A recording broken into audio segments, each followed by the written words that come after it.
We've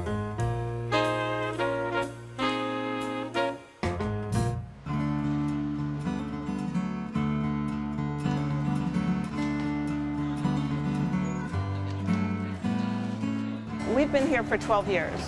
And, you know, on Belmont Avenue, you can get a tattoo or get a tart, you know. It's kind of it's very eclectic. You never know exactly what to expect, but I think Bittersweet is a great combination of cafe and pastry. We maybe serve 1 or 2 soups a day, 2 or 3 sandwiches, 2 or 3 salads. A really eclectic variety of pastries. It's everything from cookies to huge wedding cakes to, you know, bittersweet chocolate. It's my favorite chocolate, Bittersweet.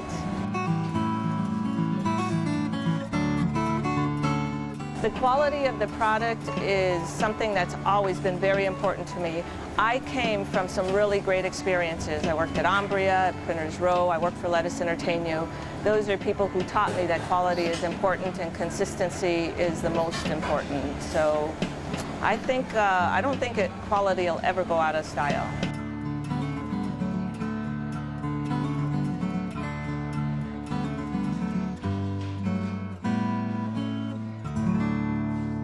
So, and you say that Bittersweet is a dessert lover's dream come true. Tell us why you chose it. They just are, their desserts are incomparable. From chocolate mousse cake to almond cake with dark chocolate mousse frosting to their macaroons. I mean, everything there is exceptional. Now, are you much of a dessert lover? Yes, I'm a big dessert lover. And you know, it's not just desserts also. You go there for lunch, you can have sandwiches and soup and salads, and it's a very limited, tight menu, but everything is great. Well, Michael, you took your entire family and clan up to Bittersweet. What'd you find? Well, I took the whole family because I'm not a dessert person, so I brought all my sweet eaters. I brought my daughter, my son, and the wife. And I think I probably would have enjoyed it more had I gone with you, because you're there, what do you pick? Now, what we did is we decided to go for lunch. Now, the food was excellent. The place was too crowded. I think they can't help that. If you have excellent food in a small place, you're going to get crowded. Like 7 tables? Yeah, something like 7, 8 tables, so we ended up sitting far apart from each other. So, you know, how was the bread pudding? It was really good. You know, one of those kind of situations.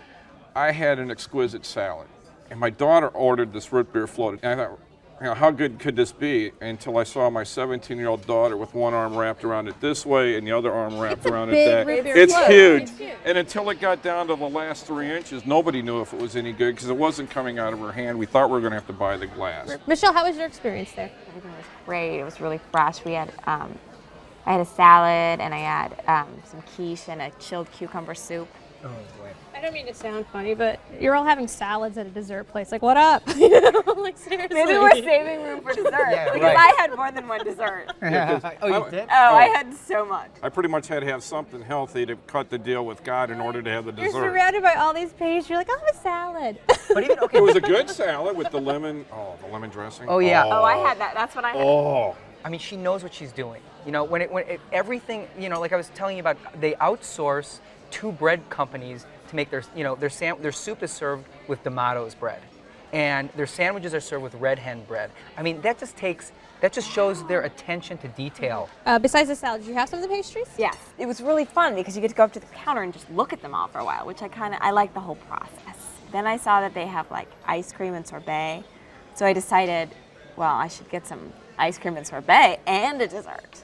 Now you're talking. Right. Yeah. There you so go. That's what I'm looking for. I got a brown butter tart. It was so cute, and it was delicious. It had raspberries on top of it, and I also got a strawberry. I couldn't decide which kind of sorbet I wanted because there were lots of different kinds and they all looked good. So I said, can I get 1 scoop, but can you make it half coconut and half strawberry rhubarb? And she was like, sure, whatever. Interesting note about the sorbet, they actually have a suggestion box where you can put in like an ice cream suggestion. You've actually added The a couple coconut was so good. Yes, I want licorice sorbet. So do I. Do you really? You got to call me I if will. it gets there. That's absolutely. Because I'll we'll go together. Black Definitely. licorice or red? Black. Yes. Oh, good. What I thought was exquisite is you can see into their kitchen. They have a glass. So as I embarrassed my family by staring at the glass, you go by the glass, you read the articles about the owner. But on the day I was there, they were assembling a wedding cake. And this was the most beautiful piece of art I've seen in a long time. But more important than the art of the cake, she was explaining something. Now, you're behind glass, so you don't know what they're explaining. She could have been explaining how to sweep the floor for all I know. But she had like 4 or 5 assistants, and they were staring at her the way my kids used to stare at me when they were 4 years old and they thought I was intelligent. Just rapt attention. So I'm thinking, if you have 4 adults staring at you in adoration as you're explaining something, the product probably is pretty good. And the cakes, I mean, I had an almond cake with dark chocolate mousse, and it had a buttercream frosting on the outside, really light, 2 color. I mean, it was like a tan and a white. I mean, it was remarkable. And when you put it in your mouth, honestly, your head, you feel like a souffle head. Your entire head sort of conforms to the cake. And it's just that good, and it just shows a real passion for what they're doing. We were sitting next to these girls, and one of them was eating dessert, and the other one was eating, like, lunch. And they were both making noises. Oh. And these girls were like, the girl would take a sip of her soup and be like, oh, it's the best thing I've ever had. Try this sandwich. And her companion's eating dessert, but still like grabbing at the sandwich at the same time. And like, try this. And the other girl's like, oh, heaven. And we were just like, wow, we're not skipping dessert. Now, Alan, you actually had your wedding cake done by Bittersweet. That's right. Obviously, it guaranteed a nice honeymoon. The wedding cake was, no, actually, even more. We went there to have a chocolate cake when my wife was pregnant, and we gave birth the next day. It triggered such an intense response that she went into labor the next day. A dessert-induced labor. A dessert-induced labor. We named her Frosting, our little daughter. Not Fatima? Fatima. Next one. Well, this was your selection, Alan. Give us a summary. If you want a fantastic dessert and a really quick but perfect lunch, go to Bittersweet. All right. Michelle? It was amazing, and if you want to sit next to people who love it so much they're going to make noises, please go. Michael? I don't know that I would make a special trip to get the pastry, although it was really good. If I was going to have a function, especially a wedding, I would definitely use them. Well, you can satisfy your sweet tooth at Bittersweet Pastry Shop and Cafe, 1114 West Belmont, 773-929-1100.